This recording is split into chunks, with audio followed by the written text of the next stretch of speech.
Hi, a wondrous day ahead. I am Arian Gulchano, and we are the Group 2. As for today, we are going to discuss the whole chronicle of the Chapter 7 entitled Select a Type of Ownership. So without further ado, allow me to introduce you guys the whole enthusiast of this narrative. First and foremost, we have here myself, Arian Gulchano. We have Hafsa Zachariah, John Vincent Garmes, and also Felix Otero. So, before we indulge to the whole narrative, we have here the chapter outline, things that we must discuss under this narrative or this under this chronicle. First in the list is decide to purchase, join or start a business. Choose a legal form of business. Legal issues and business ownership. So before we indulge, I am starting the introduction with decide to purchase, join, or start a business. We have here purchasing an existing business or purchase an existing business. What comes in your mind if you hear this phrase or if you hear this sentence, purchase an existing business?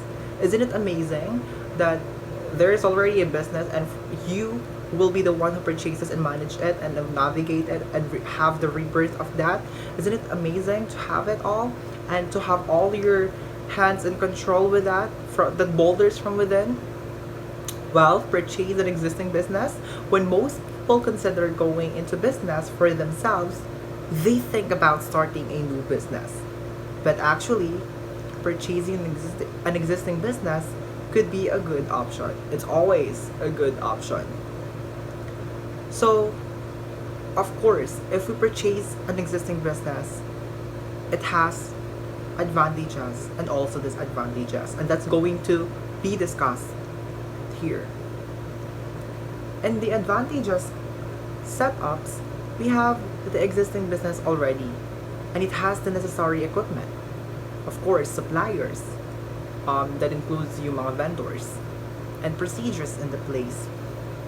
Ang kinaganda kasi, if yung business is nag-exist na way before or prior to that, meron na siyang mga necessary equipment. It will be less and expensive for you to provide them. Kasi may mga magagamit ka na nag-exist na before. And also may mga suppliers ka na, may mga vendors ka na. Meron ka na rin mga connections. Meron ka na rin procedures in place. Of course, yung seller of a business may train a new owner. You could have have a great people in your workplace that could elongate more to your welfare.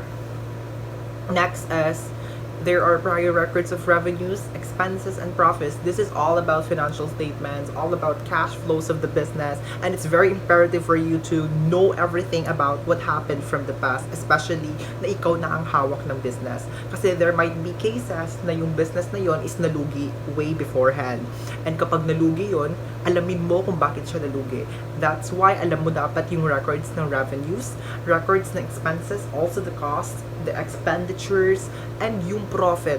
Gano'n nga ba kalaki ang kinikita ng business na yun? Gano'n nga ba sila kapatak for you to rebirth it, for you to navigate it?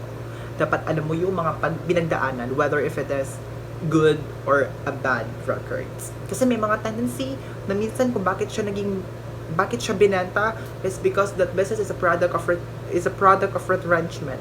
At pag sinabi natin retrenchment, isa na dyan yung pagkalugi kasi nagbawas sila ng employees, nagbawas sila ng stalls, nagbawas sila ng ganito ganyan, kaya naging product ng retrenchment at binenta na lang yung business na yun, kaya siya naging existing business. Next is yung financial arrangements can be easier. Yes, ngayon pasukin naman natin yung disadvantages of buying an existing business. Many businesses are for sale because they are not making a profit. Siyempre, bakit nga ba nila ibebenta ang business nila kapag maganda naman yung takbo ng business nila? Of course, they are not making or they are not earning profit already. That's why it's getting hard for them to, have the lifespan of that business. And that's why ibebenta lang nila yung business in a very consumable amount. Next is serious problems may be inherited. Gaya nga nasabi ko kanina, galing, most probably kung bakit binenta yung business is production or retrenchment, production, o yung reputation ng business na yun is hindi maganda or nasira sa publicity or in the public eye. And it's a challenge for you as a new owner of that business na pagandahin ulit, to have a complete reform, to have a complete rebirth, reprocess everything, and have this, new, fresh strategies and everything that you could ever have, that you could ever put all over your hands and control with certain balance out everything of it. And of course, hindi naman talaga mawawala is yung capital is required. Every single business has, every single move that we must consider is yung capital. Assets, alam natin yan. Yung monetary support para mabuhay kung ano yung meron sa business na yon. Now let's proceed to the steps in purchasing a business. So we have here 7 steps. And number 1 in the list is write specific objectives about the kind of business you want to buy and identify businesses for sale that meet your objectives. And that is very explanatory right there. Of course, what are your objectives? What are your specific objectives about the kind of vision that you envision in buying or in purchasing a specific kind of existing business? So next is meet with business sellers or brokers to investigate specific opportunities. Next is visit during business hours to observe the business in action. This is very vital. This is very crucial in the making or like in the process of formulating your own business. Of course, if you, the owner of your business or like the owner of your company itself, you must be the one to experience what's actually or what's really happening within the cycle of your business. It must not be a second-hand information or a second-hand data. It must be you, the first-hand data or the first-hand viewer of what's actually like happening for you to assess, for you to evaluate and eliminate what's really or which is which.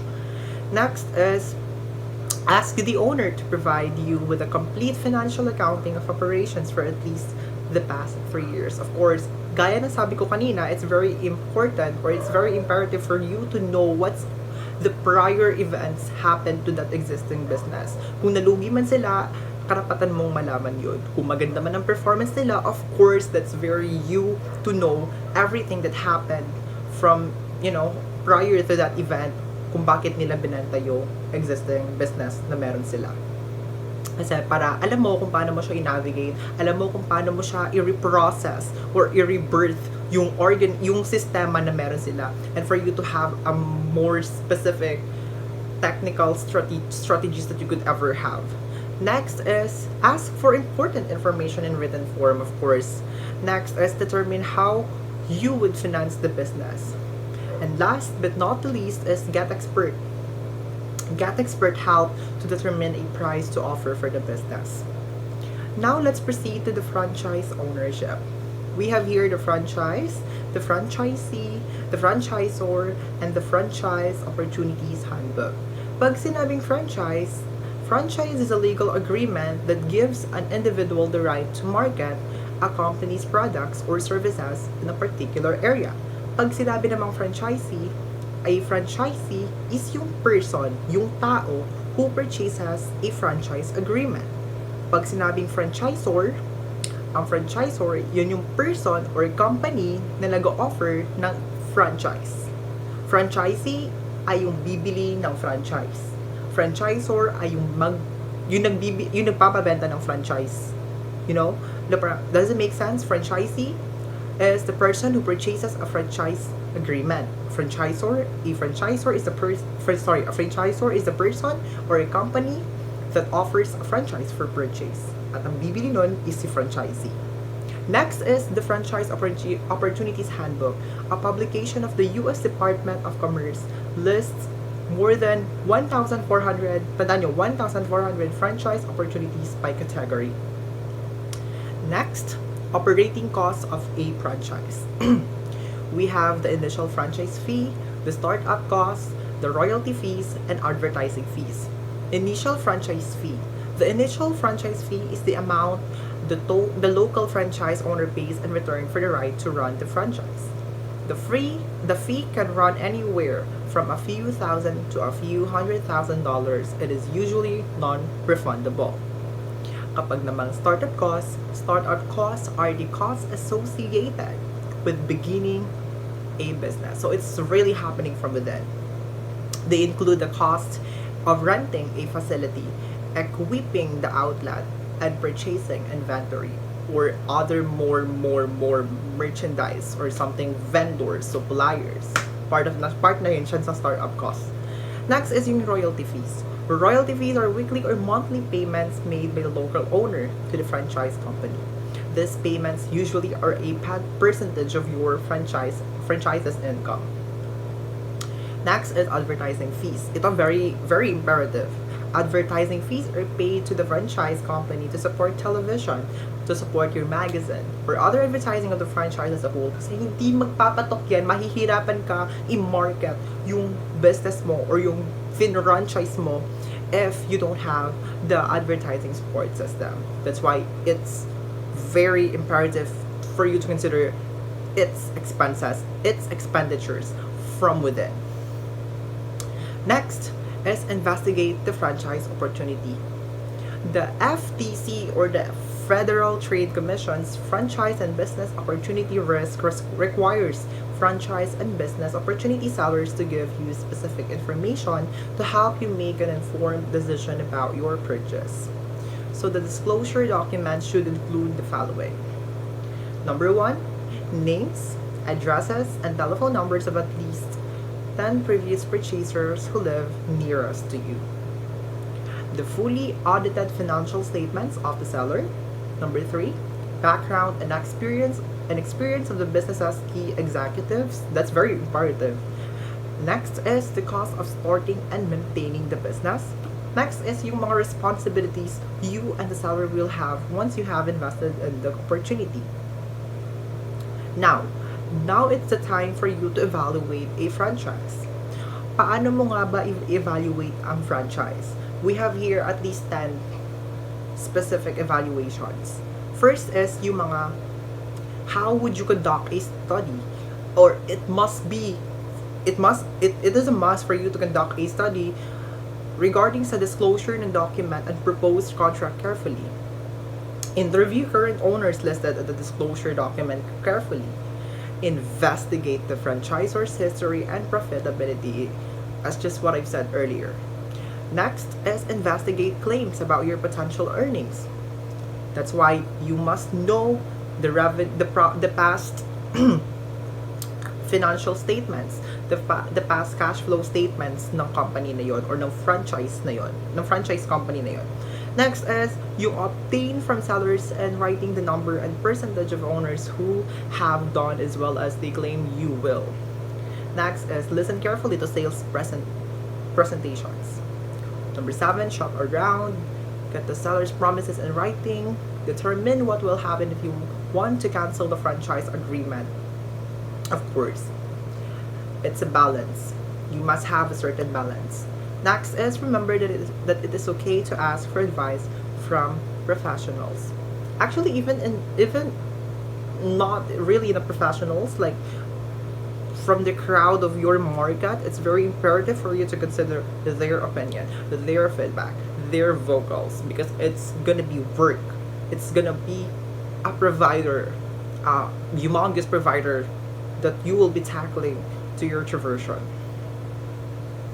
Now, let's proceed sa advantages and disadvantages of owning a franchise. Advantages of owning a franchise. An entrepreneur is provided with an established product or service. Yes, kapag nag-franchise ka ng isang business, nandun na lahat. Provided na yung mga product or service. Franchises offer management, technical, and other assistance. Meron na yan sila mga manual or like handbook. Equipment and supplies could be less expensive. Usually, meron na rin talaga silang stored equipments. Meron na rin silang mga i-offer na mga equipment, supplies, and other things that must be in the process of your franchise business. But also, like, syempre, may mga personal things pa rin na you have to, like, purchase on your own. And that's very kind of, like, very less expensive or inexpensive since it's not gonna be a whole lot of things for you to consider. Next is a guarantee of consistency attracts customer. Especially if yung franchise or yung business mismo na i-franchise mo is a very well-known business. So that's not gonna be a hard thing for you to market or to have stability from within.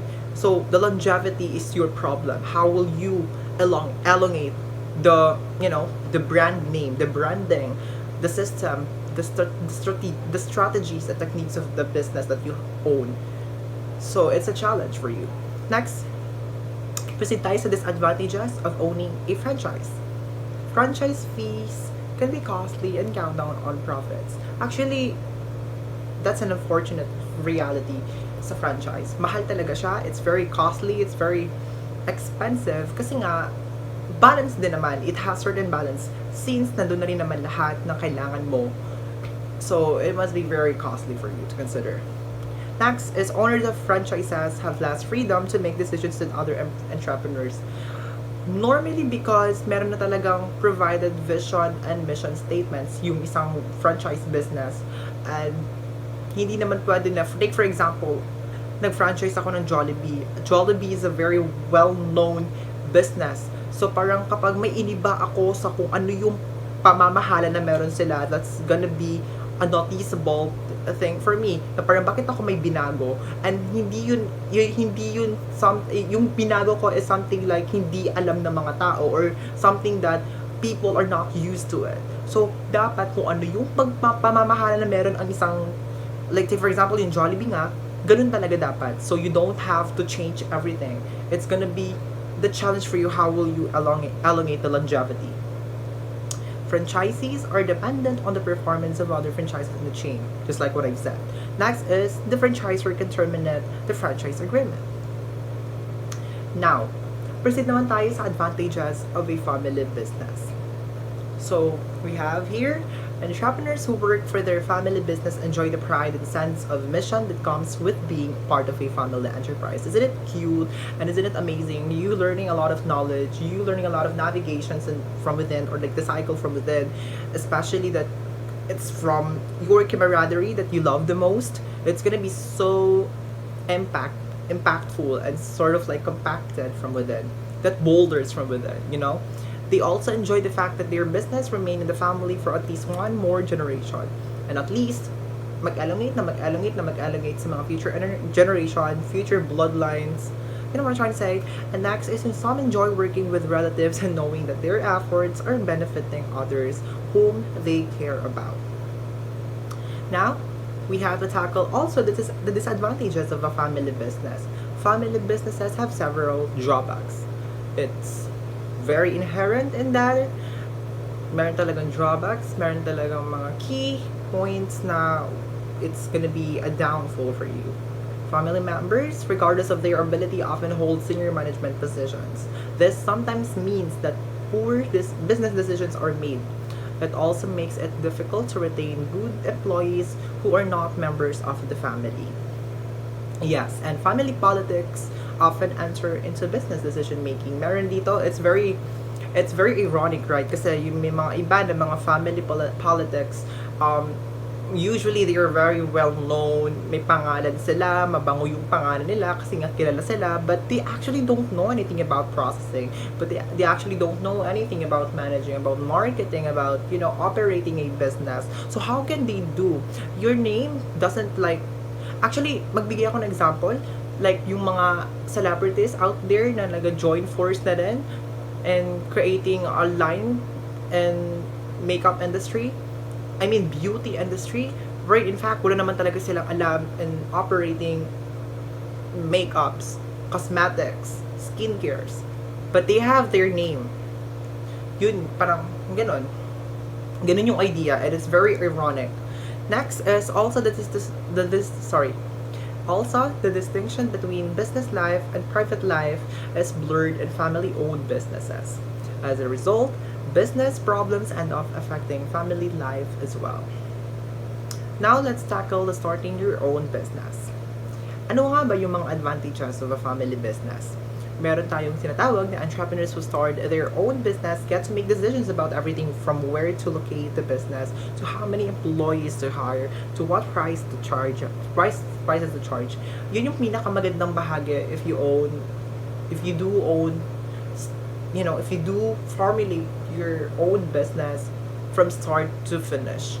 Like, ikaw talaga mismo ang gumawa ng life dun sa business na meron ka. It's not like you franchise, it's not like you purchase an existing business, but like ikaw talaga yung bumuo ng business na yon, and it's very fulfilling. The gratification na pwede mo ma-hold is very fulfilling and very flattering. Kasi syempre, ikaw ang aasikaso lahat ng operation, from financial statements, from the mission statements, yung pag-envision mo pa lang kung anong product yung gusto mong ibenta, kung anong gusto mong i-market, kung ano yung future na gusto mong mangyari, ganito, ikaw lahat ang magdedesisyon. It might be so stressful, but it's very fulfilling. And it's all over your hand. That's the magic out there. They are completely independent and create their own destinies. Many entrepreneurs find great satisfaction in starting their own businesses. Many are attracted to the challenge of creating something entirely new. They also get a feeling of triumph when their business turns a profit. Now let's proceed sa antithetical position, which is the disadvantages of a family business. Conversely, there is no certainty that customers will purchase what you offer. Yes, that's very an unfortunate reality out there.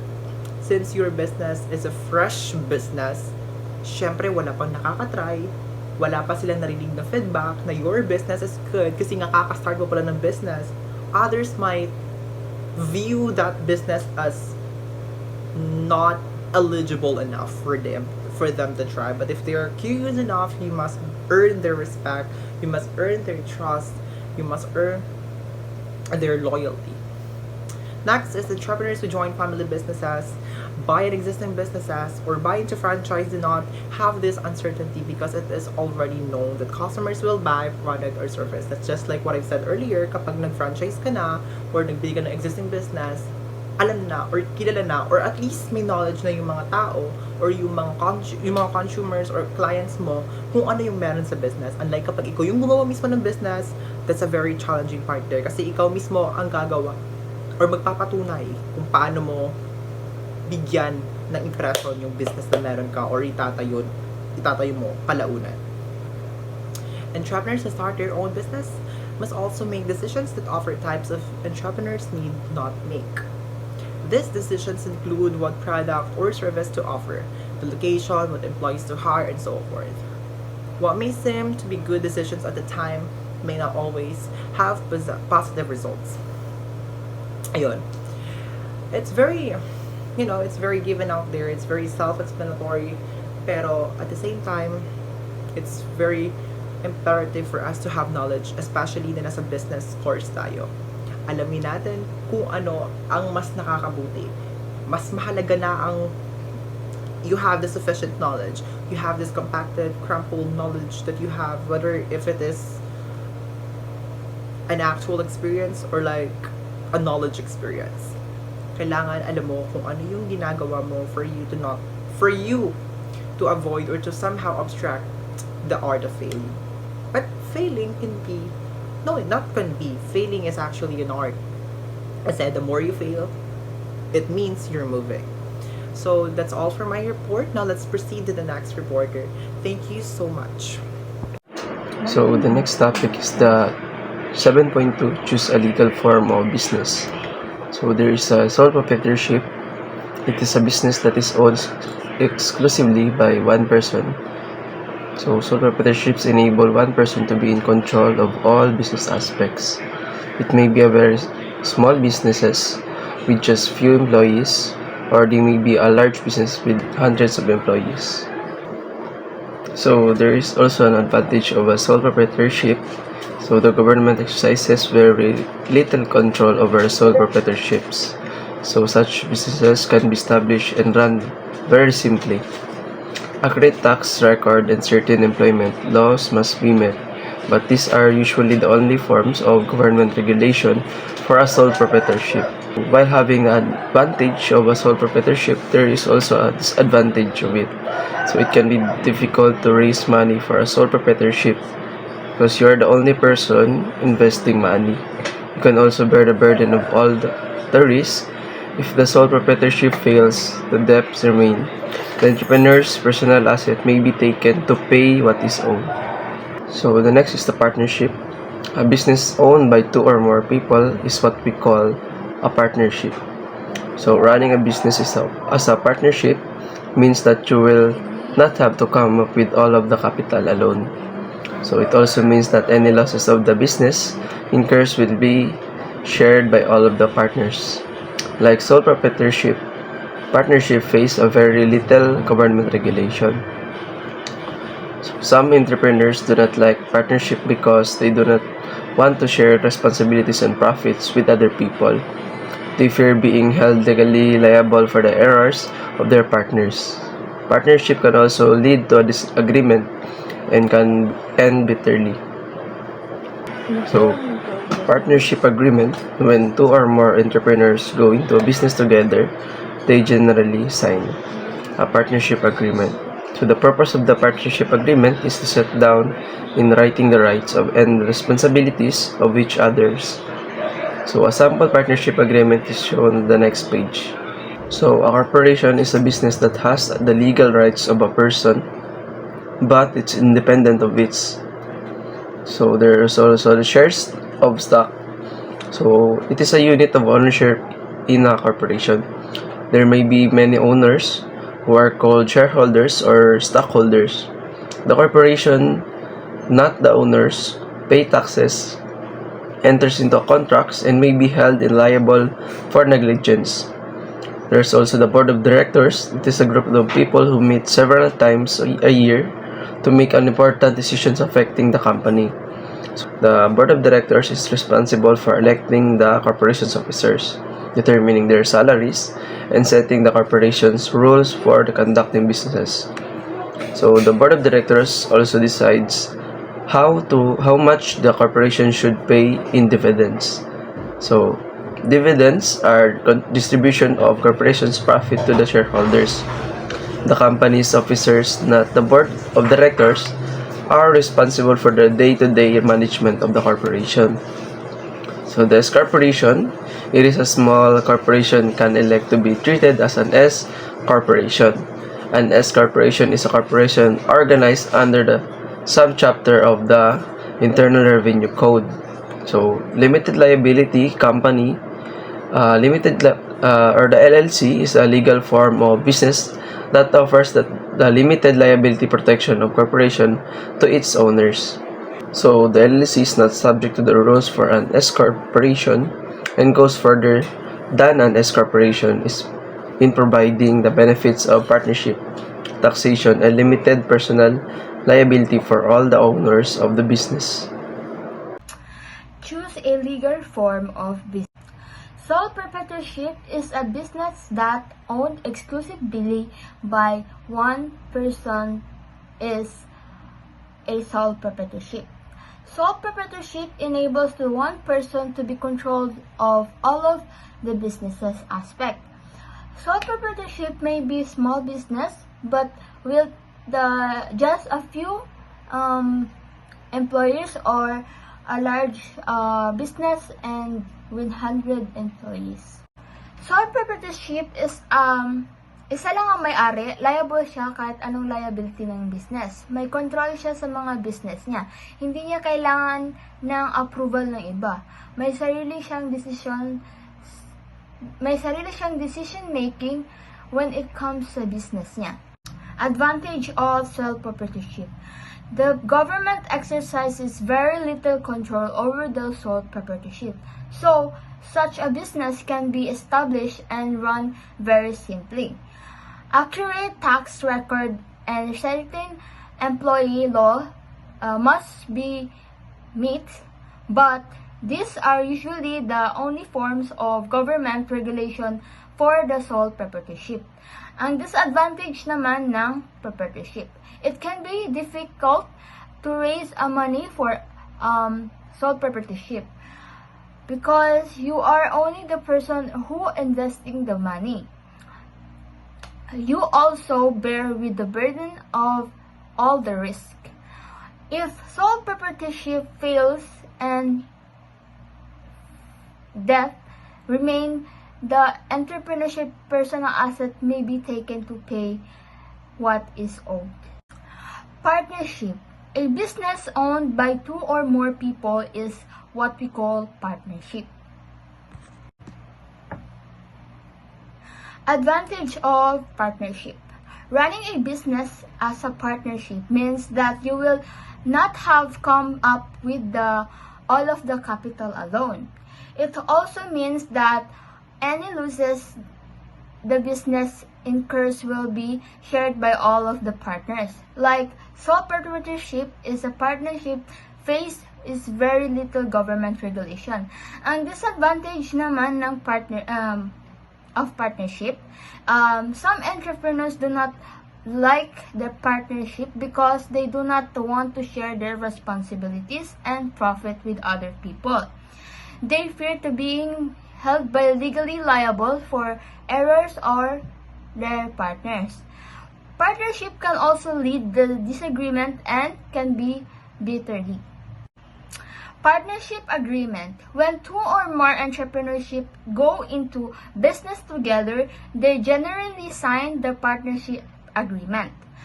The purpose of the partnership agreement is to set down in the writing the rights and the responsibility of each owners.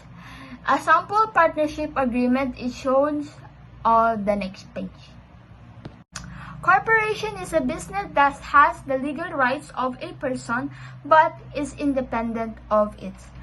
Corporation needs to register their SAC para masabi yung corporation nila is legal. Share of stock. Share of stock is a unit of ownership in corporation. There may be many owners who are called shareholders or stockholders. The corporation, not the owners, pay taxes, enters into the contract, and may be held liable for negligence. So, ito yung mga basihan para malaman ang ilan ang share or ownership mo sa corporation. Ang tawag sa mga tao na ito ay may share sa corporation is shareholders. So, basically, sila yung mga investors ng corporation. Kahit sila yung tinatawag na owner, ang corporation ay magbabayad ng taxes and they can also enter into the contract in this because may law sila and ang corporation is treated as an actual person. Board of Directors. A group of people who meet the several times and year to make the important decision affecting the company. The Board of Directors is responsibility for electing the corporation officers, determining their salaries, and setting the corporation rules for conducting a business. The Board of Directors also decide how much corporation should pay in dividend. So, basically, sila yung mga head ng isang corporation, sila yung gumagawa ng laws para sila yung nagde-decide kung magkano i-declare na dividends. Hindi sila pwede mag-decide ang isang Board of Directors na dapat may approval ng lahat. Dividends. Dividends are the distribution of corporate profit to the shareholders. The company officers, not the Board of Directors, are responsible for the day-by-day management of corporation. So, ang Board of Directors is nagdi-distribute lang sila ng profit ng mga shareholders. S corporation. A small corporation can elect to be treated as S corporation. An S corporation is corporation organized under the sub-chapter S of Initial Revenue Code. An S corporation or S corp is a special type of corporation allows the profit loses a certain benefits to be passed through the individual shareholders. Helping to avoid the double taxation, it's a popular choice for the small business for looking for tax advantage and limited liability protection. Limited liability company, or with what we call LLC. LLC is the legal form of business that offers the limited liability protection of corporation to its owner. The LLC is not a subject to the rules for S corporation and goes to the further. An S corporation is providing the benefits of the partnership taxation and limited personal liability for all the business owner of the business. Also, LLC prevents the owners of members from being liable for the company financial losses and debt liabilities. Now that concludes the whole chronicle, the whole discussion of the chapter 7, select a type of ownership. Again, thank you so much, and I hope you guys crumpled a lot of knowledge, picked up a lot of experience throughout this narrative. Thank you so much, and a wondrous day ahead.